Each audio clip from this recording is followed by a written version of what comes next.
Volvo was all about SUVs recently, but now it's time for a new Volvo luxury sedan. This year is the all-new Volvo ES90, completely new, never been like this here before. Also a successor, spiritually, of the S90.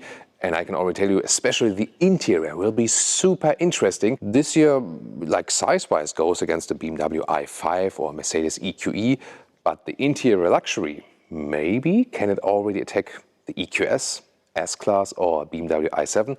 We're going to find out all about that here with Thomas Nordico in 4K, full screen, full length. Let's go with the closed front, because it's this electric platform. Then we have the typical Thor's Hammer LED signature. You can also get the Matrix LED in the front. Aurora Silver is the vehicle color here for today. So it's a silver with, let's say, a purple note, so to speak. Design-wise, I think it works very well, and it's also refreshing to finally see a sedan once again, and not only SUVs. And of course, also better for the drag coefficient. This is the most aerodynamic Volvo ever so far, 0.25, which is not like super excellent. There are cars that are way better than that. You know, like a Mercedes EQS has like 0.20. If you now compare like a BMW i5, yes, that would also be 0.25 in the M Sport version or the M60. Otherwise 0.24. So this one here is a little bit worse, but definitely way better than, for example, Volvo EX90 SUV. So this is also then crucial for the aerodynamic efficiency on the motorway, for example. You can already see it right here. It's not a super flat sedan. Reminds me a little bit then of the Neo ET9 recently. This is here 18 centimeters or 7 inches of ground clearance. So it's not really like an off-road vehicle or something, but more like, say, a crossover sedan. Wheels from 20 to 22 inch. These are the biggest wheels, really massive. Of course, the best range is not with the widest tires, you know, rather the small ones. The length here is 5 meters or 197 inches, so a substantial length indeed. And you get either a rear-wheel drive version or all-wheel drive. The rear-wheel drive version, 6.9 seconds in the acceleration figure. The all-wheel drive versions, 5.5 or 4 seconds. That's the strongest one with 680 horsepower, so really powerful. And the rear-wheel drive is also connected to this small battery. Small battery is 88 kilowatt hours net. The big battery, combined with all-wheel drive, is 102 kilowatt hours net. Both are NMC chemistry. And the recharging figures are also pretty impressive. Here's the charging flap here on the driver's side. 11 kilowatt AC, so far no 22, waiting on that. Then here DC peak is 300 or even 350 kilowatt. And in both cases, because the smaller battery, of course, not that high peak, but then again it's smaller, but both batteries charge in 20 minutes from 10 to 80% state of charge, because they use this 800 volt charging infrastructure. That's also, of course, they're taking advantage from this Geely Corporation, where they can also see and get the tech. Here, interesting light signature that already starts here in this rear windshield. That looks amazing. And then a more typical Volvo-esque design here. We've also seen it on the EX30, the small new electric SUV, for example. So I think design-wise, it works very well. I mean, a little bit bulky here, of course, because they still want to save some more headroom. But actually more Bauhaus design than maybe some of the German new cars recently, or what do you think about that? So I'm really looking forward to your feedback about the design of this vehicle, if you find it stunning, or, I mean, I think in the front we can all agree on that. In the rear, especially in this perspective, I think probably we will find some who love it and some maybe who don't. And I can already show you right now, we soon take a detailed look to the trunk, but already right now here, that this will be a fastback opening. So not a separate sedan trunk, but here very well accessible. The only advantage of a fixed sedan trunk is sometimes that, I mean, you have less noise on the interior by that, and also because of burglary reasons, some prefer like a fixed trunk. But to load things in and out and to be as flexible as with an estate, like a wagon. This, of course, is a very cool solution, that you do have this fastback trunk here. Heat pump is also here with this vehicle, so you don't have too much range losses than in wintertime. Of course, when we can drive it at a later stage, we'll keep you updated about the real consumption data and so on. Considering this battery size, I mean, with the big battery, did I say both NMC chemistry? I think I did say it, right? Maybe at a later stage, I will also introduce an LFP battery. So the concise range figures, with a big battery, and if you don't drive too fast, I would realistically estimate like some 500 kilometers, 300 miles. I always give like conservative estimates because we have the experience that with other vehicles like from Volvo, Polestar, Zeekr, so the whole GD group, that the electric vehicles have a problem of high energy consumption at really high speeds, which is mainly maybe a German thing, because in most countries you then limit at 100, 120 kilometers an hour on the motorway. But for us in Germany, for example, it is a problem because we also sometimes want to drive faster on the German Autobahn. And then the consumption goes way up, and only the very aerodynamic EVs are good than there. For example, like a Tesla Model 3, Tesla Model S, Mercedes EQS, VW ID.7. These are very good in aerodynamics, and that's why they also have low consumption, also at higher speeds. Whereas, again, experience is most of these from the GD Corporation so far not. So this could be one but with this vehicle, the 1T BUT. But of course, we can give you a concise estimate then when we can drive this vehicle very soon. And here, let's open the hood. And I mean, this is also more aerodynamic than the others, right? Here, this is a small Frunk with the overdrive version. It could be a little bit larger with the rear drive only version. Here, this is, by the way, like a fixed kit here for the tire mobility stuff, like this compressor and so on. There it is. Of course, you could also put this even like a silhouette here for a charging cable, that a small charging cable could also be put here in the front. It has this separate release here in the front though. By the way, also interesting here, the braking light. There we go. So that appears right here, small and horizontal. And of course, there's the third braking light there on the top. This is what I can show to you. Unfortunately, because some of you might have already noticed, we have not shown you the indicators yet. That is not possible today because the car is in the special showroom mode. But of course, we can show them to you as soon as possible. Oh, just like here you can see, by the way, this car is still hand-built. These transitions here, you know, this is something I hope that will go away with the final vehicle. So, I mean, I usually mention these things, and then when we have a later car that is like really from the works and from the series production, then we can compare it and also tell you if this was something that it's normal, that some of the stuff is in the first hand-built cars, but later then we can compare if it's the same case for the works production cars or not. Now about the doors and interior here, these door handles, they go in and out when you open or close the vehicle. By the way, here this vehicle is also equipped with a soft close. There we go, yeah. Need to induce that basically, you know, but you can also slam the door, of course, and then it still has a nice sound. And same goes also for the rear, very good solid sound, and also the rear has the soft close. Yeah, there we go. And then inside of the doors, really nice with the soft leatherette cover on the top. And here a matte wood is being used, different decor elements are available, that's very cool.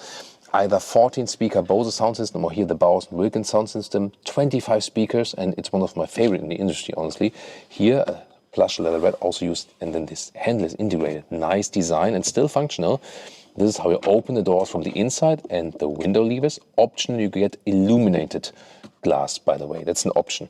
And here in the lower part, that's the only plastic part, but it's nicely integrated, and at least like some rubber background, that stuff doesn't fly around that you know, that much.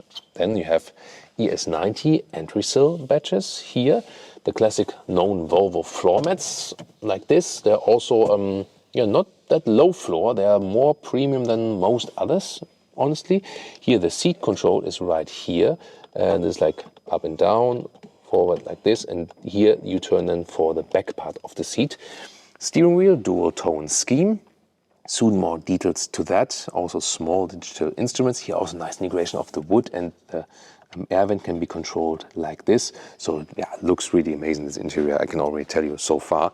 The seats here, they start with like a Nordico leatherette, which would be closed like this in different colors, that it would be all over the seat like this. And then option, you get it perforated like you see here. So this is the perforated Nordico together with seat ventilation, both front and rear. And that is of course then good for all kinds of climate situations. An option, you can also get like a fabric seat with some wool share, and they still offer here some animal skin seat. But it's only an option, and most will probably go for these here because this is the best solution. You have a perforation, you have it durable, and you can wipe it clean, and also animal friendly. So Volvo shows how it's done here with this very spec of this very vehicle. And it's also very comfortable from a seating position. That's nice. And you also feel that, yes, it's a sedan type, but since this has here like 18 centimeters or 7 inches of ground clearance, it's not a low seating sedan, you know, so maybe something like a crossover seating position. The view to the front, however, I can already see it here from the reflections in the windscreen. Because of the angle of the windscreen, that could be a problem, I'm not sure. But we have to see, of course, when we can drive this car for you very soon, if this is like an issue or not. But yeah, already there will be so much to talk about this interior of the vehicle, I can guarantee. Welcome to this cockpit experience here. This will be really exciting, I can promise. So first of all, on the dashboard here, high-grade leatherette as well, and also with some dampening underneath. Here, the optional Bowers & Wilkins sound system. You can get a Bose sound system or this Bowers & Wilkins sound system with even more speakers actually. Bright wood decor element. You can get different decor, but this is just a lovely decor element. Here, by the way, a small Swedish flag here. That's like the imprint of a Swedish flag. There will be a glove box, however, we cannot open it at this moment because the car is in showroom mode and some features are restricted for that. So that will be available here. You can press a button and here for glove box and then it will open. Nicely that here the middle console is also somewhat, like covered here, not just like plastic or something, or bright plastic, so it's a little bit softened when you touch it with your knee or so. Then we have here the bright wood decor element, that's also beautiful again, and then slide this open. Not sure if this is a little bit, not perfect in the build quality, but it's a prototype vehicle here, so not a final works production vehicle. Let's see if that is better than later on. Then here, adaptive cup holders too, and in the front there's an inductive charging pad for your smartphone, also with ventilation holes so that the smartphone does not overheat. Looking forward to test that definitely. Then the armrest, is it plush enough? I think so, yeah. And then also let's see, here this is also well built, more space than underneath in there. And the USB-C chargers are right here, basically looking forward. One more time here, the driver POV. Good material also here from the animal-free steering wheel. That's really lovely. Also in this dual tone design, I love that. Here in the buttons, yeah, they are okay. But you see it's one big button field and then individual controls for that actually. But really lovely, again, this dual theme design. Yeah, there's a shifting lever. And then in the infotainment system, it's really large, vertical here.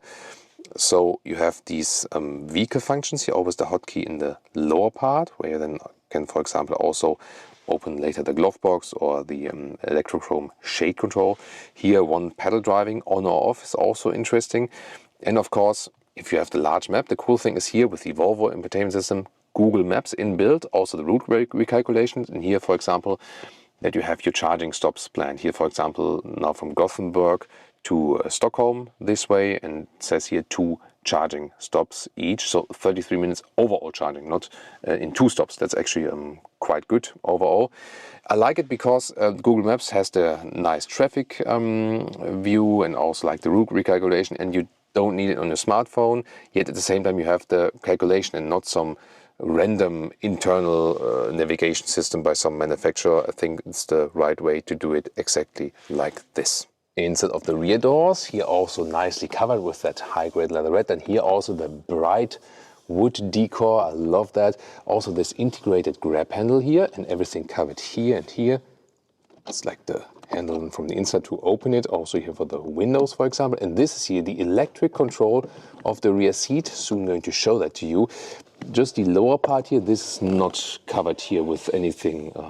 So this is more the plastic thing, but this lower part, then again, this is covered here with the leatherette. So I would say like 90–95% excellent, something like that. Really nice. Then Isofix at the outside seats each, and we also then have the Nordico leatherette perforated here, and see here also how plush it is in the rear. So once again, excellent as for the comfort and also for the looks. I mean, look at that cocooning atmosphere here in the rear. That is indeed something special. Reminds me a little bit also of the Polestar 4. And you see, it also works when you still have a rear window, actually.